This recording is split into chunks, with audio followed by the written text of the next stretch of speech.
السلام علیکم۔ رسول اللہ صلی اللہ علیہ وسلم کی ایک روایت ہے جس میں آپ نے یہ بات بیان فرمائی ہے کہ روز قیامت جب حساب و کتاب شروع ہوگا تو اللہ تعالیٰ حضرت آدم سے کہیں گے کہ اپنی اولاد میں سے اہل جہنم کو الگ کر لو۔ وہ پوچھیں گے کہ پروردگار کتنے لوگوں کو الگ کروں گا؟ تو جواب ملے گا کہ ہر 1000 میں سے 999 لوگوں کو۔ یہ روایت اصل میں جس چیز کو بیان کر رہی ہے وہ یہ حقیقت ہے کہ اللہ تعالیٰ نے جس امتحان میں انسانوں کو ڈالا ہے، میرٹ کے اعتبار سے انسانیت کی غالب ترین اکثریت، گویا کہ ہر 1000 میں سے 999 لوگ اس امتحان میں فیل ہو چکے ہیں۔ اور یہ امتحان جو اس قدر مشکل ہے وہ اس لیے نہیں کہ اللہ تعالیٰ نے کسی بہت مشکل اور ناممکن چیز کو انسانوں کے سامنے رکھ دیا ہے۔ جو مطالبات ہیں وہ بہت سادہ ہیں۔ اس امتحان میں فیل ہونے کی وجہ امتحان کی نوعیت ہے۔ امتحان کی نوعیت یہ ہے کہ انسانوں کو غیب میں رہ کر خدائے واحد پر ایمان لانا ہے اور اس آخرت کے لیے کوشش کرنی ہے، اس جنت کے لیے کوشش کرنی ہے جو خود بھی پردہ غیب میں مستور ہے۔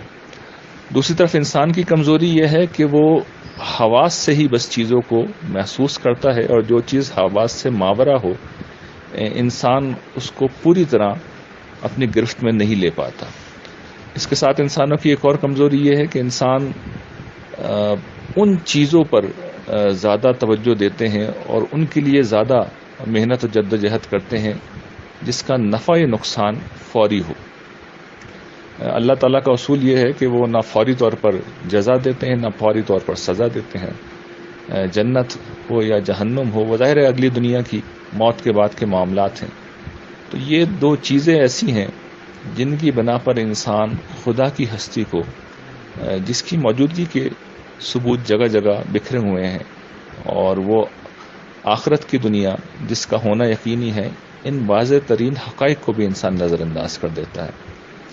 تو اگر کوئی انسان اپنی ان دو کمزوریوں پر قابو پا لے کہ اب حواس سے اوپر اٹھ کر عقل کی دلائل کی مطابق خدا اور آخرت کو دریافت کرے، اور یہ حقیقت عقلی دلائل کی روشنی میں بالکل واضح ہیں، اور اسی طریقے سے وہ فوراً حاصل ہونے والے نفع اور نقصان سے اوپر اٹھ کر یقینی طور پر، گرچہ کچھ تاخیر کے ساتھ مگر یقینی طور پر ملنے والی جنت و جہنم کے لیے کوشش کرنے لگے، اور جنت کے لیے کوشش کرنے لگے اور جہنم سے بچنے کی کوشش اور جد و جہد کرے، تو وہی انسان اس امتحان میں سرخرو ہوگا۔